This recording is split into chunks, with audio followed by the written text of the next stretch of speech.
जय श्री कृष्ण मित्रों आज जो मैं आपको बताने जा रहा हूँ, क्षमा चाहता हूँ, इस राजयोग की श्रृंखला में वो मैं आपको बताने जा रहा हूँ निर्माण योग।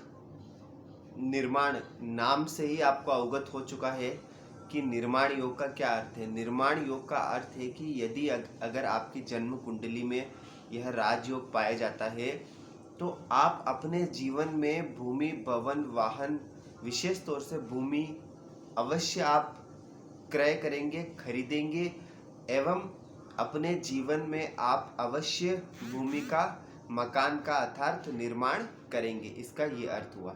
ठीक है मित्रों, निर्माण योग का ये अर्थ है।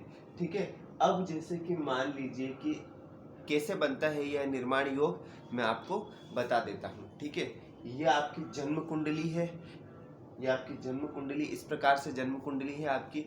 अगर आपकी जन्म कुंडली में देखो, ये अगर निर्माण योग है आपकी जन्म कुंडली में तो 100% आप अपने जीवन में मकान बनाएंगे। अगर आपने थोड़ा भी प्रयास किया, बाकी ग्रह स्थिति आपकी अच्छी रही, थोड़ा भी प्रयास किया तो यह योग आपको तत्पर करेगा मकान बनाने के लिए, आपका स्वयं का घर बनाने के लिए।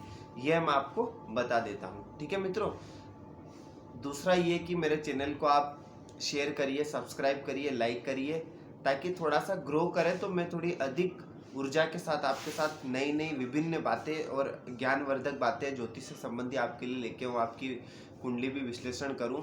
तो आप अनवरत बने रहिए। 100% मैं आपकी कुंडली विश्लेषण करूंगा। आप चाहे मेरे पुराने वीडियो उठा करके देख लीजिए, मैंने बहुत से लोगों की किए, बिना बताए मैं कर देता हूं कभी भी। तो आप जुड़े रहिए, मैं करूंगा। निर्माण योग कैसे बनता है देखिए, यदि आपकी जन्म कुंडली में द्वितीय एवं नवम भाव का स्वामी, यदि आपकी जन्म कुंडली में द्वितीय भाव एवं नवम भाव का स्वामी कहीं भी युति में बैठ जाए, पूरी जन्म कुंडली में कहीं भी युति में बैठ जाए, एक साथ बैठ जाए और उस पर शुभ ग्रह की दृष्टि पड़ जाए तो इसे निर्माण योग कहा जाता है। इस जन्म कुंडली में द्वितीय भाव यानी धन भाव का स्वामी जो कि चंद्रमा बनते हैं और नवम भाव का स्वामी जो कि शनि बनते हैं, दोनों जाकर के लाभ भाव में विराजमान है। आप देखिए, भले ये विष योग बन रहा है, चंद्र शनि की युति से, लेकिन यहाँ पर विराजमान है और उस पर देव गुरु बृहस्पति की साथी दृष्टि पड़ रही है। देखो, विष योग बन रहा है तो इसका मतलब ये नहीं है कि व्यक्ति निर्माण नहीं करेगा। देखो, जो आदमी जितनी अधिक ऊंचाइयों पर जाएगा उसके उतना अधिक तनाव होगा। यह प्रकृति का नियम है। अगर आप कुछ प्राप्त करोगे तो आपको कुछ खोना भी पड़ेगा। ऐसा नहीं जीवन में आप सब कुछ प्राप्ति करते जाएंगे, ऐसा कभी नहीं हो सकता है। ठीक है मित्रों, तो विष योग भली होगा, व्यक्ति के जीवन में तनाव होगा, मानसिक तनाव बहुत उच्च स्तर का होगा, लेकिन वह ऊंचाइयां भी उसी स्तर की प्राप्त करेगा। ठीक है मित्रों, तो ये इस प्रकार से निर्माण योग बन गया। समझ में आ गया?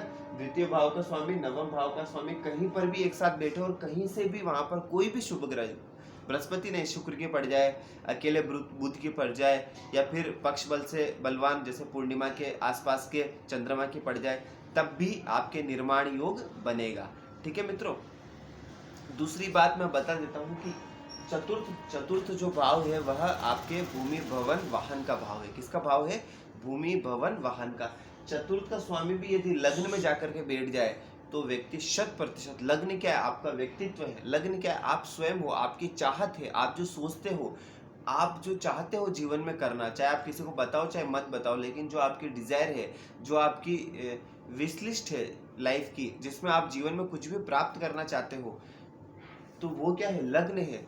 और उसमें जाकर के अगर चतुर्थ का स्वामी बैठ जाए, चतुर्थ क्या है? गाड़ी घोड़ा मकान। तो चतुर्थ गाड़ी घोड़ा मकान है, तो इसका स्वामी जब लग्न से आपके जुड़ जाएगा तो स्वाभाविक आपकी चाहत में गाड़ी घोड़ा मकान सब कुछ आ जाएगा। और आपकी चाहत अगर प्रबल है, वो तो प्रबल है ही, ये दिख रही है। अगर चतुर्थ का स्वामी लग्न में बैठा है तो प्रबल है, ये कहने की जरूरत नहीं है। तो 100% आपको जीवन में आपका स्वयं का मकान बन के रहेगा। आप गाड़ी भी अवश्य खरीदोगे, भूमि भी अवश्य खरीदोगे और भवन भी अवश्य खरीदोगे। ठीक है मित्रों, तो ये मैंने आपको सूत्र बता दिए हैं। आगे आगे जैसे जैसे बढ़ते जाएंगे और आपको सूत्र बताते जाएंगे। वीडियो को देखते रहिए, लाइक करिए। देखते रहने के लिए आपका बहुत बहुत धन्यवाद। जय श्री कृष्ण।